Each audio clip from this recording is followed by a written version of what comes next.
What would you do if your HOA suddenly decided that your property wasn't really yours? If they sent you a letter one morning telling you that a simple, legal improvement to your home was a violation and had to be removed, no discussion, no negotiation, just an ultimatum?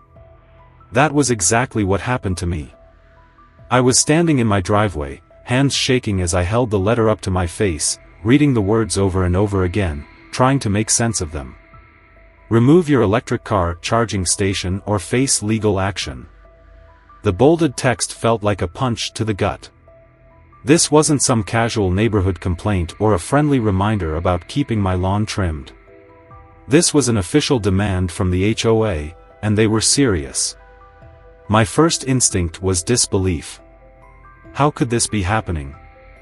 I had done everything by the book.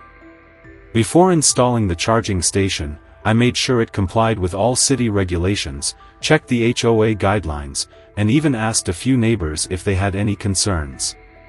It was perfectly legal, it wasn't obstructing anything, and it wasn't some flashy eyesore ruining the neighborhood's so-called aesthetic harmony. The sleek black unit was neatly placed beside my garage, barely noticeable from the street. And yet, the HOA was treating it like I had installed a neon billboard advertising a strip club. I felt my pulse pounding as I read the letter again, trying to find any real justification for this absurd demand. The only reasoning they gave was aesthetic conformity. What did that even mean? Did someone in the HOA wake up one day and suddenly decide my property wasn't up to their impossible standards? As I stood there, gripping the paper in frustration, a thought hit me: no one had ever complained. Not once had a neighbor come to me with concerns. No one had mentioned it in passing. This wasn't some widely hated eyesore that the entire community wanted gone. So why was I being targeted? I took a deep breath, trying to calm the anger bubbling inside me, but it wasn't working. This wasn't just about a charging station anymore. It was about control. The HOA had decided that I needed to be put in my place, and they weren't going to stop until I complied. But if they thought I was just going to roll over and let them dictate what I could do on my own property, they were dead wrong. I refused to let the HOA push me around without a fight. If they thought I'd just roll over and comply with their ridiculous demand, they clearly didn't know who they were dealing with. The more I thought about it, the angrier I became. Something wasn't adding up. This wasn't about rules or regulations, this was personal. Determined to get answers, I started digging. I pored over the HOA's official guidelines, looking for any mention of electric vehicle charging stations, any restrictions I might have missed. Nothing. Not a single line in the entire handbook prohibited my setup. That should have been the end of the conversation. But Karen, the self-appointed queen of the HOA, had decided otherwise. Karen had been running the HOA for years, treating the neighborhood as if it were her personal kingdom. And while I had mostly ignored her antics before, I knew plenty of homeowners who had butted heads with her. She was the kind of person who loved rules, not because they kept things orderly, but because they gave her power. And when she didn't have a rule to enforce, she'd invent one. I had to know why this was happening. Was Karen just flexing her authority, or was there something else going on? I decided to take a walk through the neighborhood, paying closer attention to the houses around me. That's when I noticed something that nearly made me laugh out loud. Karen's house was in clear violation of multiple HOA rules. She had a massive, unapproved patio extension that jutted out into her backyard, a fountain in her front yard that wasn't registered in the HOA's records, and decorative lighting that clearly violated the so-called aesthetic harmony she was so obsessed with. And yet, no one had sent her a legal notice. No fines. No threats of legal action. I pulled out my phone and started snapping pictures. If she wanted to enforce aesthetic conformity, then she had some explaining to do. Armed with evidence, I decided to confront her at the next HOA meeting. When I arrived, the room was already full, with the board members seated at the front and Karen at the center of it all.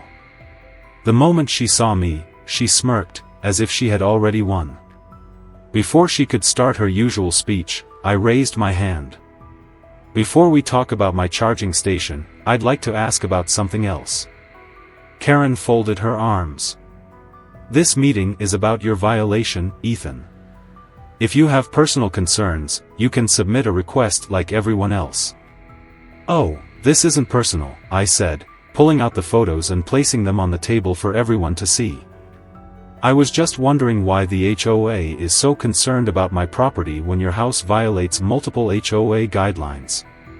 A few board members leaned in to look at the photos, murmuring amongst themselves. Karen's smirk faltered for just a second before she recovered. That's different, she snapped. Those structures were approved by the board years ago. I crossed my arms. Really? Because I checked the records, and I couldn't find any approvals. Just like I couldn't find a rule against electric vehicle charging stations. So tell me, Karen, are these rules about maintaining the neighborhood, or are they just about what you personally like and don't like? Silence filled the room. Even the board members who usually backed Karen seemed uneasy. But she wasn't done. She leaned forward, her voice dripping with condescension. Rules evolve, she said. We have to maintain order in the neighborhood, and if that means updating our guidelines, then so be it. You should have been prepared. And just like that, I understood exactly what was happening. She had changed the rules after the fact, retroactively adding a restriction to justify her attack on me. This wasn't about my charging station. This was about power and control. My blood boiled. So that's how it works now? You get to change the rules whenever it suits you? Karen's lips curled into a tight smile. That's how the HOA works, Ethan. If you don't like it, maybe this isn't the right community for you. I clenched my jaw, forcing myself to stay calm. If she thought I was going to back down, she had another thing coming. I wasn't just fighting for my charging station anymore, I was fighting for my right to live in my own home without a dictator telling me what I could and couldn't do. Karen had made a mistake. She thought she was untouchable, that no one would ever stand up to her. But she had underestimated me. This wasn't over. Not by a long shot. Karen had overplayed her hand, but she didn't seem to care. She had made it clear, this wasn't about rules. It wasn't about the neighborhood. It was about control. And now that I had called her out in front of the HOA board, I knew she wouldn't take it lightly. The retaliation started almost immediately. The first fine arrived just 2 days after the meeting. $250 for failure to maintain yard aesthetics. I stared at the notice in disbelief. My lawn was perfectly maintained. My hedges were trimmed, my flower beds clean, and my driveway spotless. I had lived here for years without a single issue, but suddenly, now that I had challenged Karen, my property was a problem. I wasn't even given time to process it before the next one arrived, $154, improper trash bin placement. This time, I laughed out loud. I always placed my bins where I was supposed to, just like every other homeowner on the street. But suddenly, it wasn't good enough. Then, the third notice landed in my mailbox. Failure to comply with HOA decorum standards. This one didn't even specify a violation. It was a vague, catch-all accusation, a thinly veiled threat that said, we can fine you for whatever we want, whenever we want. I had expected Karen to fight back, but this was outright harassment. And she wasn't done. One evening, I pulled into my driveway and immediately noticed something was off. Standing near my charging station was a man with a clipboard, jotting things down. He wore the self-important smugness of an HOA enforcer, the kind who lived to make other people miserable. I stepped out of my car, keeping my voice calm but firm. Can I help you? He didn't even bother looking up. Just making sure everything is in compliance with HOA guidelines. I took a step closer. I already spoke to my lawyer. You have no legal right to enforce this rule. He finally met my eyes, smiling like he knew something I didn't. We'll see about that. And then he turned and walked away. It wasn't just the fines. It wasn't just the HOA lurking around my property. Karen was escalating. A few days later, my boss called me into his office. At first, I thought it was about work, but the moment I sat down, I realized something was off. "Ethan," he said, his expression uneasy. "I received an email from your homeowners association." I felt my stomach drop. "What?" He exhaled sharply. "They said you were involved in an ongoing dispute with the HOA and that it was causing tension in the neighborhood. They didn't make any direct accusations, but they implied that it could reflect poorly on the company." I gritted my teeth. This was beyond petty. This was a deliberate attempt to damage my reputation and my career. My boss studied me carefully. "Look, I don't care what's going on with your HOA.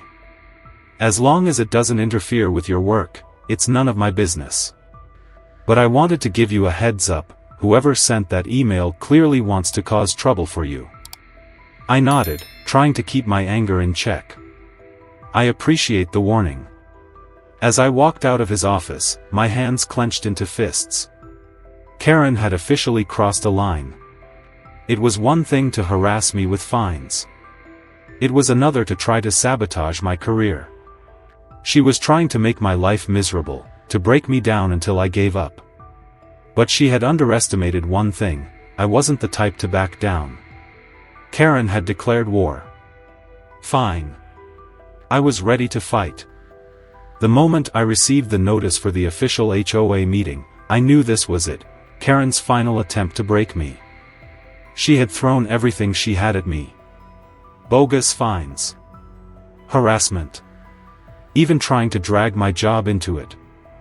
And now, she wanted to make a spectacle of me, corner me in front of the entire board, and force me to surrender. But she had no idea that I was coming prepared. I spent the entire day before the meeting gathering every shred of evidence I had. Photographs of Karen's own violations.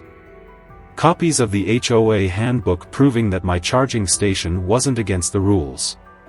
Documentation of their retroactive rule change. Emails from neighbors stating they never filed complaints. But my best weapon? A recording, a conversation between Karen and a hesitant neighbor, Mark Reynolds. I had confronted Mark privately a few days ago, asking if he had really objected to my charging station. At first, he hesitated, but eventually, the truth spilled out. Karen had pressured him, subtly threatening that if he didn't sign the complaint, his own property would be re-evaluated for violations. When I asked him if he would be willing to tell the board, he shook his head. "I can't. But if you recorded me saying it, I wouldn't argue." That was all I needed. When I walked into the HOA meeting, the tension was thick. 10 board members sat at a long table, their expressions unreadable. At the head, Karen sat with her arms crossed, her eyes locked on me like a predator sizing up its prey. She wasn't alone, she had backup. A few other board members who had benefited from her influence sat stiffly beside her, ready to support whatever nonsense she was about to spew. She wasted no time. "We are here to address the ongoing issue of Mr. Carter's non-compliant electric vehicle charging station," she began, her voice laced with false authority.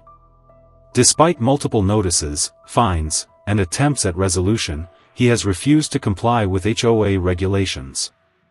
We are now considering further disciplinary action, including legal intervention." She leaned back, smug. She thought she had already won. I let the silence hang for a moment before I spoke. "Actually, before we talk about my so-called violations, I'd like to address something else." Karen rolled her eyes. "Mr. Carter, this meeting is about your infractions, not your personal grievances." "Oh, I think the board is going to want to hear this," I said, placing a folder on the table.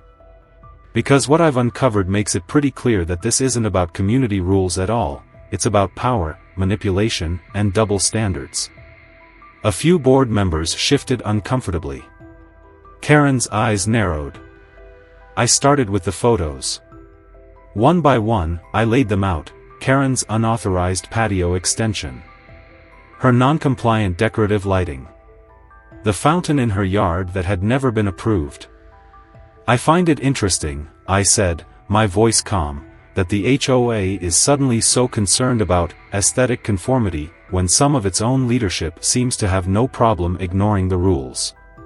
Karen scoffed, waving her hand dismissively. "Those are minor details. We're discussing an entirely different issue." "I'm not done," I interrupted, pulling out the HOA rulebook and flipping to the relevant pages. "Nowhere in this document is there a restriction against charging stations. Not until after I installed mine. Which means the HOA had no grounds to fine me in the first place." Murmurs spread through the board. A few of them exchanged glances. Karen's jaw tightened. "As I said before, the rules evolved to protect the community's interests." "That's convenient," I said, holding up my final piece of evidence, the audio recording. "Because this is a recording of you coercing a neighbor into filing a false complaint against me." Karen's face lost all color. I hit play.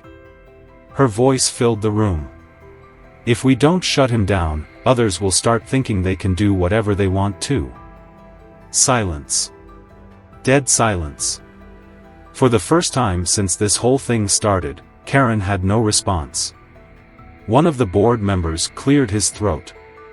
"I think we need to discuss this in private before we make any decisions."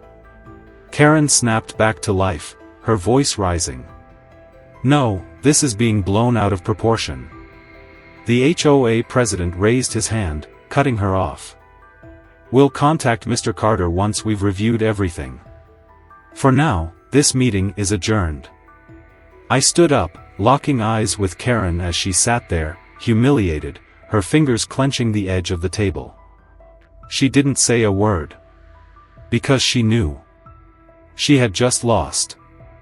Days passed after the meeting, and I waited for the HOA's response. I knew they had no legal standing to force me to remove my charging station, but I also knew Karen wasn't the type to accept defeat quietly. She had built her entire identity around controlling the neighborhood, bending the rules to her will, and making examples out of anyone who dared to challenge her. But this time, she had pushed too far. She had lied, manipulated, and abused her power, and now, with the entire board aware of what she had done, there was no coming back from it. When the letter finally arrived, I was almost afraid to open it, half expecting some last-ditch attempt to penalize me in a different way. But as I read the contents, my jaw nearly dropped.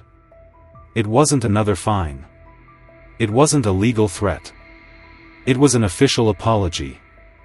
The HOA admitted they had overstepped, stating that my charging station was not, in fact, in violation of any community rules. All fines against me were revoked, and my installation was officially approved. But the best part? At the bottom of the letter, in formal legal language, it was confirmed that Karen had been removed from the HOA board. Apparently, after the meeting, the other board members had convened without her. Her unethical tactics had finally caught up to her. Even those who had once blindly followed her realized that if they let her keep running the HOA unchecked, she could eventually turn on them too. When word spread through the neighborhood that Karen was no longer in charge, people started talking. Stories came out. Homeowners who had been unfairly fined, pressured into compliance, or intimidated into silence all started to speak up. It turned out I wasn't the only one she had targeted, I was just the one who had finally stood up to her. A few days later, Karen called me. For a moment, I debated whether I should even answer, but curiosity got the better of me. When I picked up, her voice was different. Gone was the smug authority, the false confidence. Instead, she sounded small. "I saw the news," she said. "I realize now that I may have overreacted. I'm sorry for the way I treated you." I didn't say much in response. I didn't need to. The fight was over, and she knew it. Maybe she had learned something from all of this. Maybe not. Either way, it didn't matter. I had won. In the weeks that followed, life in the neighborhood returned to normal. My charging station stayed exactly where it was, and no one ever mentioned it again. The same people who once whispered about me when I walked by now nodded in quiet acknowledgement. Whether they admired what I did or simply feared getting on my bad side, I couldn't tell. But one thing was certain, I would never let anyone, especially not an HOA, dictate how I lived on my own property again. So what about you? Have you ever had to fight back against an unfair HOA? Have you ever dealt with a Karen who thought they had the right to control your home? Share your story below, let's see who had it worse.